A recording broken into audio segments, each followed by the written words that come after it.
Let's say you're replacing a door, and the door you're going to use is perhaps a steel door, maybe a fiberglass door, or even a fiber core door. Yet the look you're trying to achieve is this, a rich wood grain look. Well, I'm going to show you how you can do this very easily using ZAR wood stain. All you need are a few simple things: a ZAR graining tool, a dry brush, some lint-free rags or an inexpensive foam brush, and ZAR wood stain and polyurethane. Now let me show you just how easy it really is. What we're going to do is wood grain this door. This is a steel door, but before we do anything, we need to make sure that it's clean. You can use a paint thinner or a mineral spirits, and mineral spirits is what I'm going to use.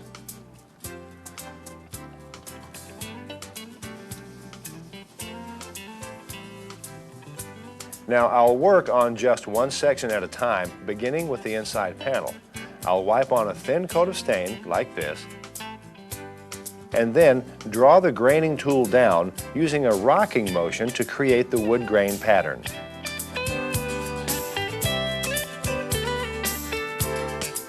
Okay, now one thing you'll always want to do is do the center panels or the inside panels, these raised panels first, and then work your way out to the longer runs of the door. It simply works better that way.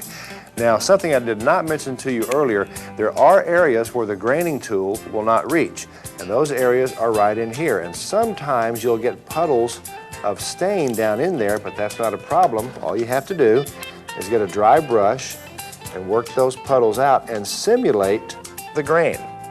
And brush it just like so, and smooth it out, and then you have a nice smooth finish, and it works great.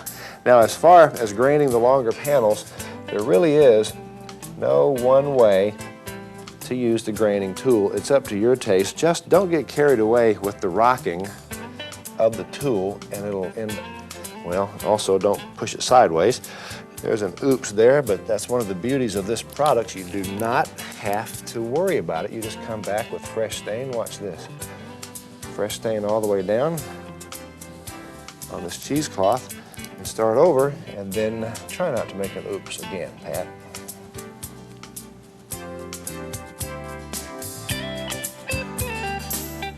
Once I've gotten the look I want, I'll let the door dry. Okay, the grain coat is dry now. It's a brand new day, so we're ready for the next step, which is to apply the tone coat. Using the same ZAR wood stain, I'll apply another thin coat of stain using a lint-free cloth. A thin coat will reveal more of the grain. A heavier coat will hide it.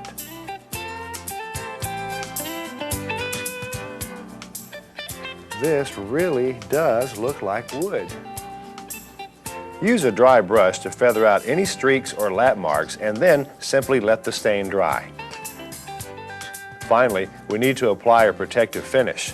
Since this side is going to be exposed to direct sunlight, we'll use ZAR exterior polyurethane. For the inside surface of the door, use ZAR interior polyurethane. Fiberglass and composite doors come with the wood grain pattern already embossed in their surface. To finish these embossed doors, you can simply wipe on ZAR wood stain, working it into the grain. Smooth the stain out in the direction of the embossed grain pattern, then use a dry brush to feather out any streaks or lap marks. It's just that easy.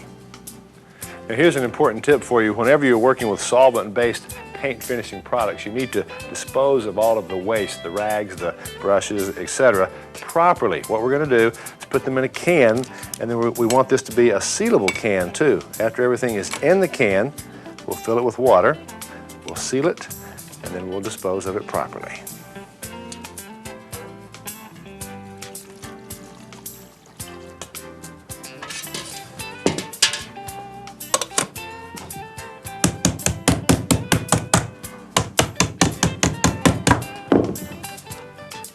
You too can achieve this same wood stain look on your own, and as you saw, it was very fast and it's very easy. Look for ZAR wood stain and ZAR polyurethane at your paint store, your hardware store, your lumber yard, and your home center.